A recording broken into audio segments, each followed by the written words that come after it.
សួស្តីជាងថ្ងៃនេះមានការសំណូមពរពីជាងគាត់ចង់បានកម្មវិធីមួយគឺ A4 ពាក់ព័ន្ធជាមួយកម្មវិធីជើងទាឡើងអត់រួចប៉ុន្តែការខលមកសួរនាំពីខ្ញុំប្រាប់ថាឲ្យជាងនឹងជួយមើលខាងក្រោយនេះតើវាមានការខាងក្រោយនេះវាមានការដោះឬក៏វាអាចបែកដងស្នប់ខាងក្រោយតែបើសិនអត់ខូចឬក៏ខូចយើងអាចមានការឆែកទៅលើកម្មវិធីបានជួនកាលកម្មវិធីខ្លះអាចនឹងមានបិទដែរ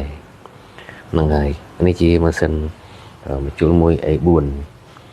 ចឹងនៅក្នុងចំណុចដែលកាលណាលើកជាន់កែងលើកជើងទាអត់រួច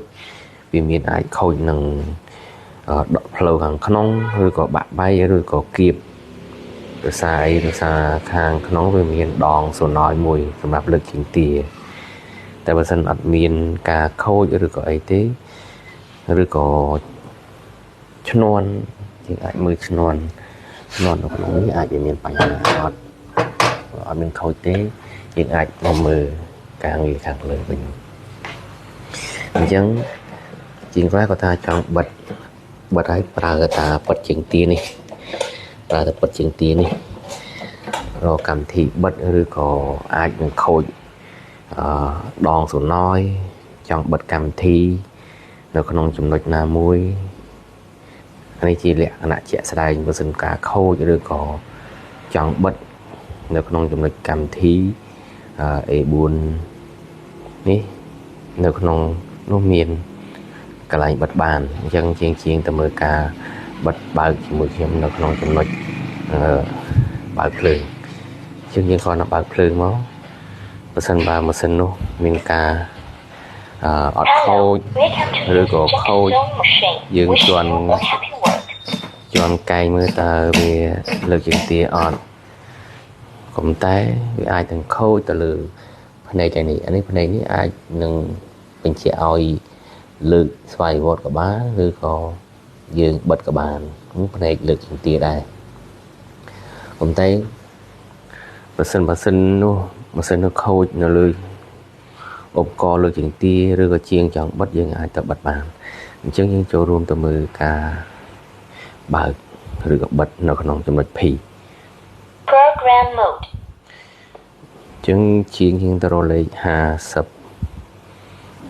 មើល53លេខ001 ចឹងយើងធ្វើតេស្តមើលបិទសាកល្បងតើវាលើកជើងទាអត់អញ្ចឹងអត់លើកទេអត់មានលើកទេជើងទាអត់លើកទេដោយសារអីយើងបិទកម្មវិធីអញ្ចឹងយើងទៅបើកកម្មវិធីវិញ